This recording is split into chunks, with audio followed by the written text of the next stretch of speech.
Odlazak put Umaga vezan je uz utakmicu Lige prvaka, ali vezan je i uz završnicu Hrvatskoga kupa, petak 17 sati.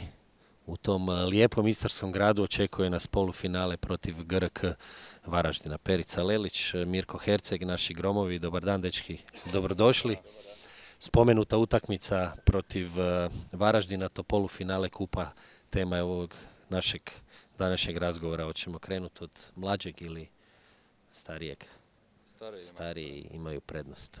Perice, tvoj pogled prema još jednom Nexeovom polufinalu kupa i mogućem drugom finalu u povijesti kluba. Pa da, moguće je to drugo finale, ali nećemo brzati. Imamo dosta težak raspored u ovih sad 6 dana. Imamo jedan izlet u Istru, kako si najavio. 3 utakmice u 6 dana, dosta težak tempo. Utakmica protiv Varaždina, naši stari poznanici, je da su nešto oslabljeni ove godine, ali uvijek neugodan protivnik, maksimalni respekt. Idemo na pobjedu i nadamo se ulasku u finale, kao što si spomenuo, sa Zagrebom.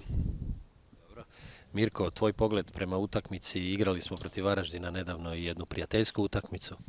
Pa je, to je nešto su oslabljena ekipa u odnosu na prijašnje sezone, ali jako neugodan protivnik. Polufinalna utakmica, to je jedna utakmica, mi moramo dati sve od sebe i nadati se našem drugom finalu u povijesti kluba. Biće to sigurno spektakl. Pa hoće, naravno. Evo, ja pozivam sve navijače koji su mogućnosti da dođu da nas podrže u Umag. Odlično, utakmica je u petak u 17 sati i vjerujemo i nadamo se najboljem, je li tako? Pa da, nadamo se najboljem. A evo što je sad Mirko spomenuo navijače i čuli smo nešto po gradu šuškanja da će sigurno biti naših navijača, jedno 10-15 ovih vaternih će doći na jedan produženi vikend u Umag, tako da ćemo imati i podršku sa tribina i ne smijemo ih iznevjeriti i idemo na pobjedu. Sad glede navijača, koliko god ste u klubu, ti malo duže, Mirko malo kraće, jesmo li imali jednu utakmicu na gostovanju na kojoj nije bio bar netko od naših navijača?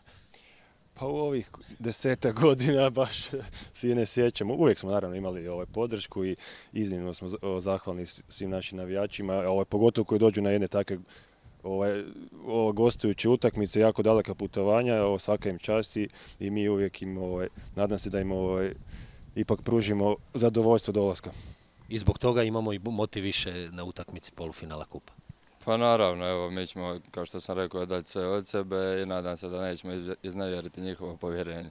Dečki, hvala. Nadamo se drugom u povijesti finalu kupa rukometnog kluba Nexe. Nadamo se utakmici i u nedjelju. Hvala lijepa i do tada pozdrav.